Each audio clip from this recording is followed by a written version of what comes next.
الرحیم السلام علیکم۔ سب سے پہلے درود پاک، اللہم صلی علی محمد وعلی آل محمد وبارک وسلم۔ ہمارا جو آج کا موضوع ہے نا، وہ دین اسلام کی سب سے پہلی جنگ، جسے غزوہ بدر بھی کہا جاتا ہے، اس کے اوپر ہے۔ توجہ کے ساتھ ویڈیو کو پورا دیکھیے گا، اور اگر ہو سکے تو ہمارے اس چینل کو آپ لوگ سبسکرائب کر لیں، تاکہ روٹین کے ساتھ آپ کو اچھی ویڈیوز ملتی رہیں۔ مسلمانوں کی کافروں کے ساتھ سب سے پہلی جو جنگ ہوئی، اسے غزوہ بدر کہتے ہیں۔ اس کی وجوہات کیا بنی، کوشش کریں گے آپ کو اس ویڈیو میں پوری بتائیں۔ بدر مدینہ شریف سے کچھ فاصلے پر ایک گاؤں کا نام ہے۔ کچھ خوش نصیب لوگ ایسے بھی ہیں جو غزوہ بدر کے مقام کی زیارت کر کے آئے ہیں۔ اللہ پاک آپ کو اور ہمیں بھی اس مقام کی زیارت نصیب فرمائے۔ وہاں پر ایک کنواں تھا جس کے مالک کا نام بدر تھا، اسی وجہ سے اس جگہ کا نام بدر مشہور ہو گیا۔ غزوہ بدر سے پہلے مسلمانوں اور کافروں میں چھوٹی موٹی لڑائیاں چلتی رہتی تھی۔ ایک دفعہ کافروں کی ایک ٹولی نے تو مدینہ شریف میں آ کر بھی لوٹ مار مچا دی تھی، جبکہ ایک لڑائی میں کافر بھی مارا گیا تھا۔ اس کی موت کی وجہ سے مکے کے کافر آپے سے باہر ہو گئے تھے۔ انہی کے رد عمل کی وجہ سے جنگ بدر کا مارکا پیش آیا، اور جنگ بدر کا ایک سبب یہ بھی بنا کہ مدینہ شریف میں یہ خبر پہنچی کہ کافروں کا ایک بڑا قافلہ ملک شام سے واپس مکہ جانے والا ہے، اور اس قافلے میں کافروں کے بڑے بڑے سردار شریک ہیں اور مال تجارت بھی خوب ہے۔ اللہ پاک کے پیارے نبی صلی اللہ علیہ وآلہ وسلم نے فرمایا کہ کافروں کی ٹولیاں ہماری تلاش میں رہتی ہیں، اور ان کی ایک ٹولی تو مدینہ شہر میں ڈاکہ بھی ڈال کر گئی ہے، لہٰذا کیوں نہ ہم قریش کے اس قافلے پر حملہ کر دیں۔ اس طرح ان کی شامی تجارت کا راستہ رک جائے گا اور وہ صلح پر مجبور ہو جائیں گے۔ آپ کی یہ تجویز سن کر نہ مہاجرین اور انصار تیار ہو گئے۔ چنانچہ آپ 12 رمضان 2 ہجری کو بنا کسی بڑی جنگی تیاری کے چل پڑے، لیکن جو جس حال میں تھا، جیسے بھی بیٹھا تھا، چل پڑا۔ اس لشکر میں مسلمانوں کے پاس نہ زیادہ ہتھیار تھے، نہ فوجی راشن کی کوئی بڑی مقدار تھی، کیونکہ کسی کو گمان ہی نہیں تھا کہ اس سفر میں کوئی بڑی جنگ ہوگی۔ ان کو یہ تھا کہ ہم بس ان کو روکنے جا رہے ہیں۔ اہل مکہ کو جب یہ خبر پہنچی کہ مسلمان مدینے سے نکل چکے ہیں جنگ کرنے کے لیے، تو انہوں نے بھی جنگ کے لیے تیاریاں شروع کر دی۔ جب نبی پاک صلی اللہ علیہ وآلہ وسلم کو اطلاع ملی، تو آپ صلی اللہ علیہ وآلہ وسلم نے صحابہ کرام سے مشورہ فرمایا اور انہیں بتایا کہ ممکن ہے اس سفر میں جنگ کی نوبت آ جائے۔ تو مہاجرین اور انصار دونوں نے آپ کی اطاعت اور حفاظت کے عزم کا اظہار کیا۔ اچھا، مدینہ شریف سے 1 میل دور جا کر نہ آپ نے اپنے لشکر کا جائزہ لیا اور چھوٹے بچوں کو اور خواتین کو واپس جانے کا حکم فرمایا۔ کچھ ضروری اقدامات فرما کر آپ بدر کے مقام کی طرف روانہ ہو گئے، جہاں سے کفار مکہ کے آنے کی اطلاع تھی۔ اپنا اس وقت ٹوٹل جو فوج تھی نا، اس کی تعداد صرف 313 تھی، جس میں 60 مہاجر اور باقی انصار تھے۔ ادھر ابو سفیان کو مسلمانوں کے نکلنے کی خبر ملی نا، تو اس نے 2 کام کیے۔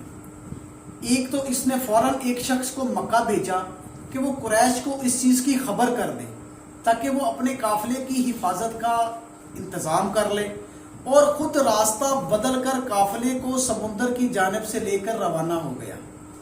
ابو سفیان کا پیغام پہنچتے ہی قریش اپنے گھروں سے باہر نکل پڑے۔ قریشی سردار 1000 کی تعداد کا ایسا لشکر لے کر نکلے تھے جنگ کے لیے، جس کا ہر سپاہی مسلح تھا، اس کے پاس بہترین ہتھیار تھا، اور خوراک اتنی تھی کہ قریش کے مالدار لوگ باری باری 10 اونٹ روزانہ ذبح کرتے تھے اور پورے لشکر کو کھلاتے تھے۔ عتبہ بن ربیعہ جو قریش کا سب سے بڑا رئیس تھا، اس پورے لشکر کا سپہ سالار بھی تھا۔ راستے میں انہیں ابو سفیان نے خبر بھیجی کہ ہم نے اپنا قافلہ محفوظ کر لیا، کیونکہ اس کو خبر مل گئی کہ قافلہ محفوظ ہو گیا ہے، لہٰذا باقی لوگ واپس چلے جائیں گے، کہ ہم نے اپنا قافلہ محفوظ کر لیا، آپ لوگ واپس چلے جاؤ۔ اب لڑنے کی ضرورت نہیں۔ قریش کے بعض لوگ واپس جانے پر راضی ہو گئے، لیکن کچھ ایسے بدبخت تھے جنہوں نے جنگ کرنے پر اصرار کیا اور بعض قبائل کو اس پر راضی کر لیا۔ اب جو کفار تھے نا، جو قریش کے کفار تھے، مسلمانوں کے مقام بدر پر پہنچنے سے پہلے میدان میں پہنچ گئے اور بہترین اور مناسب جگہوں پر نہ قبضہ کر لیا، جبکہ مسلمانوں کو جنگی اعتبار سے بہترین جگہ نہ مل سکی۔ یعنی کہ جنگی بہترین جگہ وہ ہوتی ہے ریت والی جگہ، مٹی والی جگہ، جس کے اوپر گھوڑے بھاگ سکیں، اس کے اوپر جنگ کی جائے۔ یعنی کہ انہوں نے ان کے لیے سخت جگہ چھوڑ دی اور اچھی جگہ کا جو تھا نا محاسبہ کر لیا۔ اب اس دوران نبی پاک صلی اللہ علیہ وآلہ وسلم کے رب نے ان کو اکیلا تو نہیں چھوڑنا تھا نا۔ اللہ پاک کی شان یہ کہ اس دوران بارش ہو گئی، جس سے میدان کے گرد جو میدان تھا وہاں پر جو ریت تھی، مٹی تھی، وہ کیچڑ میں تبدیل ہو گئی۔ ان کے لیے چلنا پھرنا مشکل ہو گیا اور مسلمانوں کے لیے آسان ہو گیا۔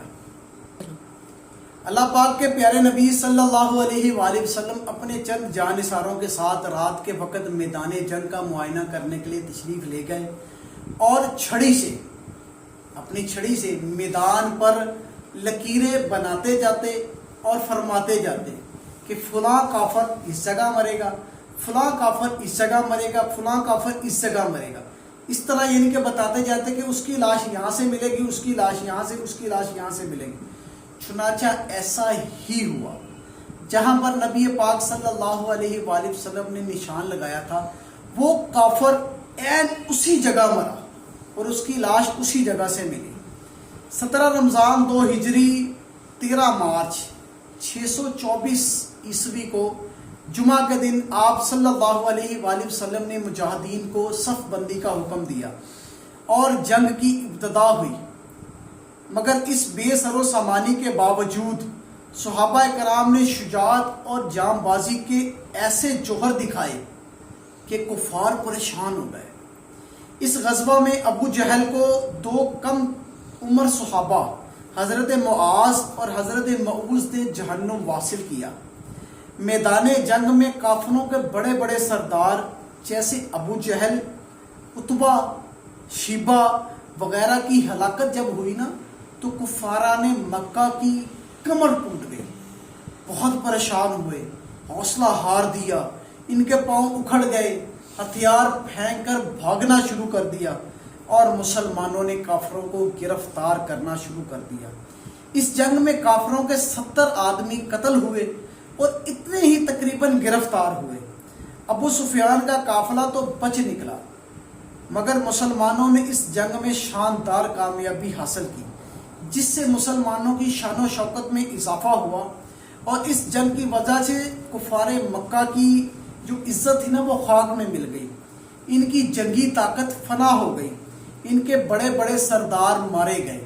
فتح کے بعد 3 دن نبی پاک صلی اللہ علیہ وآلہ وسلم نے بدر کے مقام پر قیام فرمایا اور اس کے بعد قیدیوں اور مال غنیمت کو لے کر مدینہ شریف کی طرف روانہ ہو گئے۔